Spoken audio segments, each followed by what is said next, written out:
The Big Sky basketball champion started on Monday. Hunter, how are our Bears doing? Well, Andrea, the Bears are taking the Big Sky tournament by storm. And there was not a lot of expectations going in, but UNC is making the right noise at the right time. Entering as the 8th seed in the tournament, the Bears turn to their aces. Hannah Simmental makes this nice layup to start things off. Then the Bears dump it into the Mail Lady Kirsten Harden for the layup. Later on, the Bears find Hannah right in her sweet spot. She moves there, pulls up, boop! Shoop Charter Simmental doesn't miss.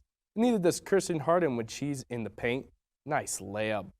But if those two aren't open, it's nice to have Allie Downing as a third option as she gets this pass from Simmental and swishes this three-pointer.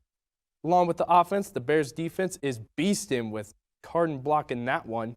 The Eagles shot less than 30% from the field as the Bears move on to the quarterfinals. UNC's next opponent is the top-seeded Idaho State Bengals, but the Bears aren't scared of the jungle. In this game, UNC gets contributions from Alexis Chapman, who nails this jump shot from the mid-range. Boop! Nice. Then, the Mail Lady delivers again with Harden finishing in the paint once again. But the Bengals cannot find an answer to slow down Chapman as she continues to nail shots from long range. Gotta hand it to Alexis. She came to play in the tournament. Along with Simmental and Harden leading the way, the Bears put up 72 points to pull off the upset, move on to the semifinals. Over there, so I watched the semifinal last night, and even though UNC lost, there's a lot to like about how the program will look going forward. With Simmental and Harden locked in the starting lineup next year, the Bears should strive for the final next year. But until then, a lot of positivity to take from this year as the program continues to add pieces.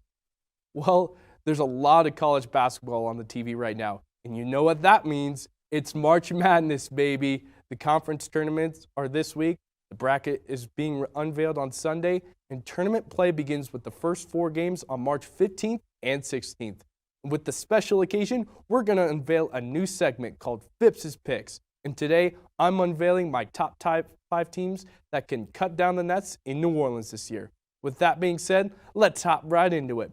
Coming in at number 5, we've got the UCLA Bruins. Why? They were in the Final Four last year as the 11th seed, and they still have a bulk of the roster from that run. They have played so much better this year. They are in the top 15 in the AP poll and should be no worse than a 4 or 5 seed in the tournament.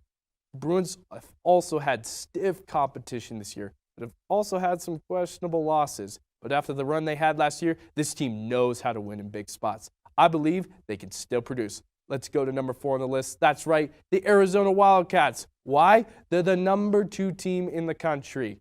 Best record in the Pac-12, and they should be the number 1 seed in the tournament. After the self-imposed ban last year, this team is hungry to play in March Madness. They've got Benedict Mathurin, who's one of the best players in the country, and he's the Pac-12 Player of the Year.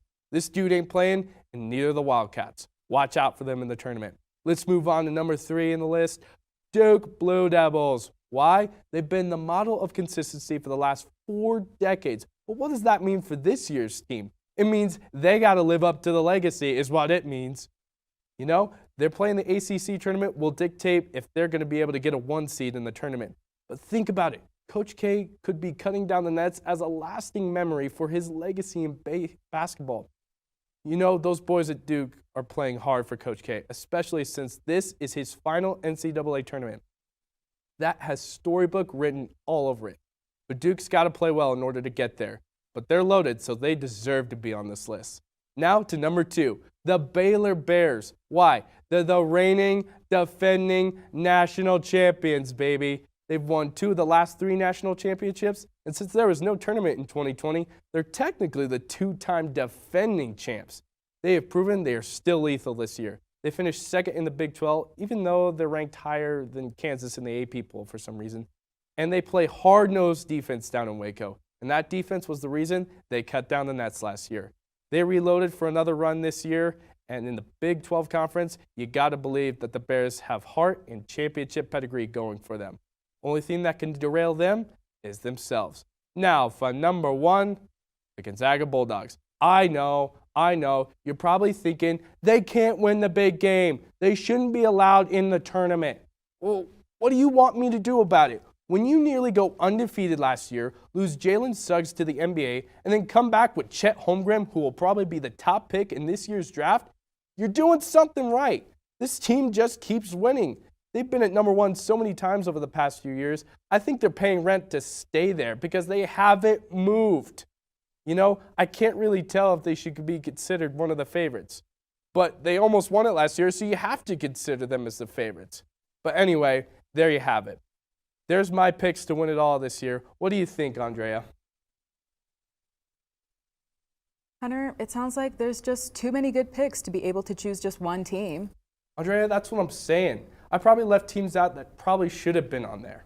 Well, whatever happens, I hope my bracket lasts longer than the first day.